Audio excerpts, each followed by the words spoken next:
Person Mombasa Youth Association. So Mombasa Youth Association is basically an umbrella of youths that have come together in order to make what youths are supposed to do. So si tuko hapa leo kuadhimisha siku ya it's our first day of empowerment ambayo ni line ambayo youths wa Mombasa tumeanza kuchukua sahihi. We are here not to look for opportunities, but we are here to unite and create them so that every youth who are suffering the same problems that we as youth are suffering, which include unemployment, exclusion, decision making, lack of empowerment, those are the problems that every youth, be it in Kisauni, be it in Nyali, be it in Changamwe, be it in Likoni, those are the problems that we are suffering as Mombasa youths.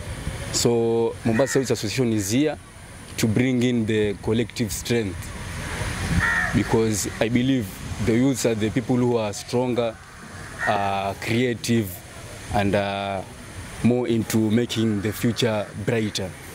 So sisi kama youths wa Mombasa tuko hapa kuiomba serikali, manake serikali bila sisi hakuna serikali.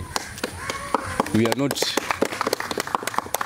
are not happy with what happened with the Gen Z, kwa sababu haikuleta picha nzuri, lakini pia tuko hapo kwa sababu chenye kwa chapiganiwa ni haki yetu kama vijana tukipate. Vijana hatuna kazi, watu wamesoma, we've got engineers, we've got doctors, we've got finance managers, we've got project managers, but the problem is we have no jobs. We're not asking for the white collar jobs only, but we need corporates within Mombasa County. We need, let's say, the KPA, the government institutions to take note and make sure that youths are taken with great advantage. Kuna athari kubwa tusipochukua kura ama tusipojitokeza sisi kama the young mothers, youths na wale wengine wote.